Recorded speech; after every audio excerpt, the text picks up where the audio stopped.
Hello guys, welcome back to our YouTube channel engineer mind. तो आज की इस वीडियो में हम लोग डिटेल्स में डिस्कस करने वाले हैं जो झारखंड में नियोजन नीति 2016 की लागू करने की बात हो रही है। 2016 से पहले जो नियोजन नीति थी और वो नियोजन नीति अब लागू करने की बात की जा रही है, क्योंकि कुछ दिन पहले आपको पता है कि अगर आप जेएसएससी की कोई भी फॉर्म को अप्लाई किए हैं तो उसमें आपको एक रिकॉर्डेड कॉल आया होगा मुख्यमंत्री हेमंत सोरेन का, जिसमें आपसे पूछा गया, आपसे राय लिया गया, आपका ओपिनियन जाना गया कि आप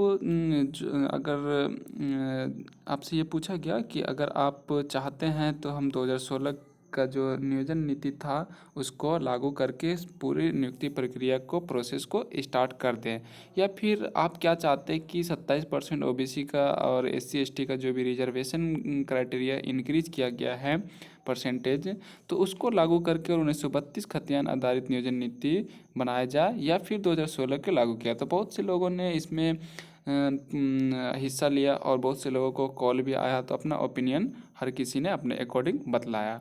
तो अब हम लोग बात करते हैं कि झारखंड का जो नियोजन नीति 2016 है वो क्या है, क्योंकि ऑलरेडी हम लोग लास्ट वीडियो में डिस्कस कर चुके हैं। एक बार फिर से डिस्कस करेंगे और जानेंगे कि अगर झारखंड का नियोजन नीति जो 2016 का है वो लागू होगा तो क्या झारखंड के युवाओं को बेनिफिट्स होगा या फिर लॉस हो जाएगा।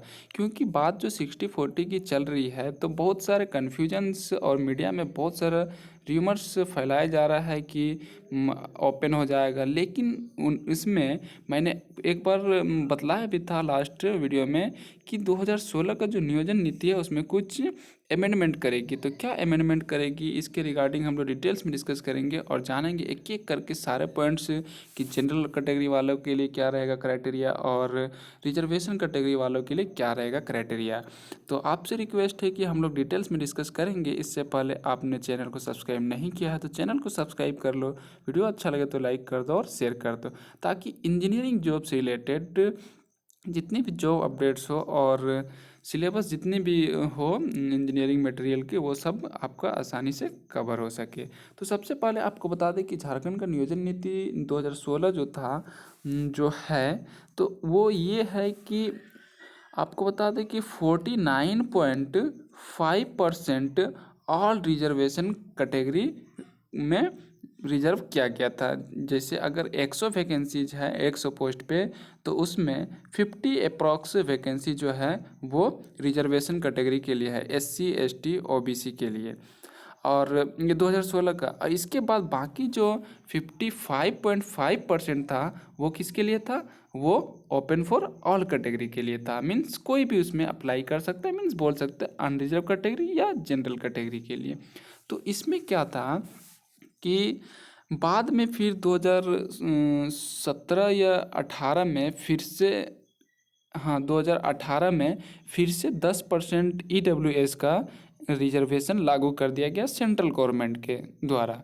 तो सेंट्रल गवर्नमेंट के द्वारा जो 10% फिर से लागू कर दिया गया, तो इसका जो क्राइटेरिया हो गया बढ़ करके रिजर्वेशन का, वो कितना हो गया 60%। तो टोटल रिजर्वेशन जो हो गया वो 60% हो गया रिजर्व कैटेगरी के लिए, और 40% जो हो गया था वो ओपन फॉर ऑल हो गया था।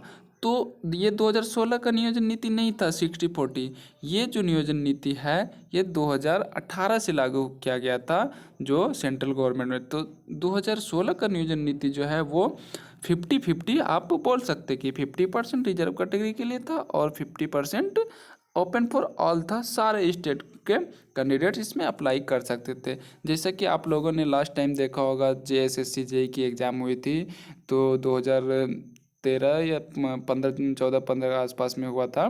तो उसमें जो है बहुत सारे अदर स्टेट के कैंडिडेट्स जनरल कैटेगरी में सिलेक्ट हुए थे। लेकिन अब जो यहाँ पर 2016 का नियोजन नीति अगर लागू किया जाता है तो इसमें अमेंडमेंट की बात कहा गया है कि कुछ क्राइटेरिया को कंपलसरी रखा जाएगा, जिससे कि झारखंड के ही जो अनरिजर्व कैटेगरी के कैंडिडेट्स हैं वही अप्लाई कर सकेंगे। जैसे कि जो कैंडिडेट्स झारखंड के हैं उसी को रिजर्वेशन मिलेगा, तो उसी तरीके से सेम उस वही क्राइटेरिया जो झारखंड के अनरिजर्व कैटेगरी के कैंडिडेट रहेंगे वही इस फॉर्म को अप्लाई कर सकता है। तो ओवरऑल कहने का मतलब ये है कि अगर 2016 का नियोजन नीति भी लागू किया जाता है तो भी कोई दिक्कत नहीं है, सिर्फ झारखंड के यूथ को ही इसमें मौका दिया जाएगा। कैसे मौका दिया जाएगा? तो आपको मैं बतला दूं कि जनरल हो या रिजर्व कैटेगरी हो, सबके लिए स्थानीय निवासी कंपलसरी कर दिया जाएगा। और मैट्रिक इंटर जो कंपलसरी किया गया था तो इसको रिमूव कर दिया गया है। ये मैं आपको बतला रहा, हालांकि कल जो है कैबिनेट की मीटिंग है, उस मीटिंग में ये निर्णय लिया जाएगा। और इसके बाद नियोजन नीति का जो प्रोसेस है विधानसभा से, असेंबली से पास कराया जाएगा और इसको फिर लागू किया जाएगा। और अगर ऐसा किया जाता है कि जनरल हो या रिजर्व कैटेगरी हो, सबके लिए स्थानीय निवासी जरूरी होगा, तो 2016 में जो स्थानीय निवासी था वो 1985 वाला था। तो 1985 जो भी 1985 से यहाँ पर रह रहे हैं उन लोगों को यहाँ पर रिजर्वेशन दिया जाएगा। तो कैटेगरी और जनरल कोई भी हो तो सबको स्थानीय निवासी मीन्स लोकल रेसिडेंशियल सर्टिफिकेट देना पड़ेगा, सबमिट करना पड़ेगा। तो जो लोग 2000 के बाद का सोच रहे थे कि लागू होगा, वो बिल्कुल अफवाह है और गलत है, और ये सब मीडिया में सिर्फ हवा बनाया जा रहा है। लेकिन जो 2016 का नियोजन नीति है, इससे अदर स्टेट वाले को भी अलाउ नहीं किया जाएगा। ये खबर जो है ये 100% सही है और ट्रू, क्योंकि जनरल हो या रिजर्व कैटेगरी सबके लिए स्थानीय निवासी कंपलसरी किया गया है। और स्थानीय निवासी कंपलसरी इसलिए किया गया है क्योंकि जो लोग झारखंड के होंगे उसी का रेसिडेंशियल सर्टिफिकेट बनेगा, और जो रेसिडेंशियल सर्टिफिकेट बना रहे हैं मीन्स वो झारखंड का रेसिडेंट है, तो झारखंड का रेसिडेंट है, तो अगर वो जनरल कैटेगरी में भी आते हैं तो उसको यहाँ पर बेनिफिट्स होगा, उन लोगों को बेनिफिट्स होगा कि अनरिजर्व कैटेगरी में भी उन लोगों को मौका मिल जाएगा। पहले क्या था कि मैट्रिक और इंटर कंपलसरी किया गया था, लेकिन अब मैट्रिक और इंटर के कंपलसरी को रिमूव कर दिया गया है। तो आप बिल्कुल इसके लिए आंदोलन करने की मत सोचिए, क्योंकि झारखंड का जो नियोजन नीति 2016 इसमें भी अमेंडमेंट किया जा रहा है।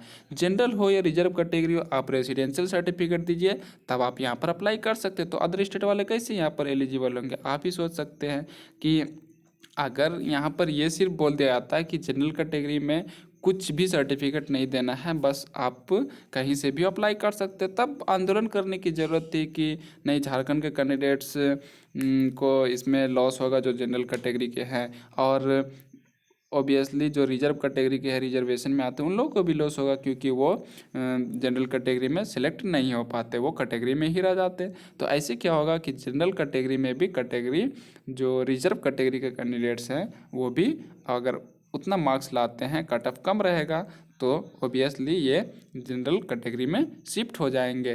तो कैटेगरी वाला जो है रिजर्वेशन तो ये फिर ओपन मीन्स वैकेंट हो जाएगा, तो और लोगों को मौका मिल जाएगा।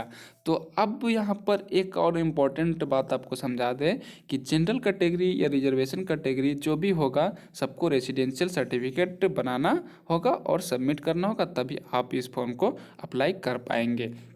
तो यहाँ पर कोई भी आंदोलन करने की, कोई भी स्ट्राइक करने की, कोई भी प्रदर्शन करने की ज़रूरत ही नहीं है। जब आपको जो चाहिए वो मिल रहा है, मीन्स कि आपको सिर्फ झारखंड के कैंडिडेट्स को फॉर्म फिलअप कराना है, तो जब झारखंड के सिर्फ कैंडिडेट्स को फॉर्म फिलअप कराना है तो वही तो गवर्नमेंट करा रही है कि 2016 का जो नियोजन नीति है उसको हम लागू करेंगे, लेकिन एक कंपलसरी क्राइटेरिया रख देंगे मैंडेटरी कि जो झारखंड के रेसिडेंट्स है वही इस फॉर्म को अप्लाई कर सकते, चाहे वो कैटेगरी में हो या फिर अनरिजर्व में हो।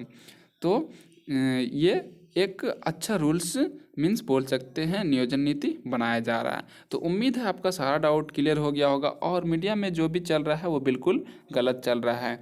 तो वीडियो को अगर वीडियो अच्छा लगे तो वीडियो को लाइक कर देना, और हमारे चैनल इंजीनियर माइंड पर नए हैं तो चैनल को सब्सक्राइब करके वीडियो को शेयर कर देना।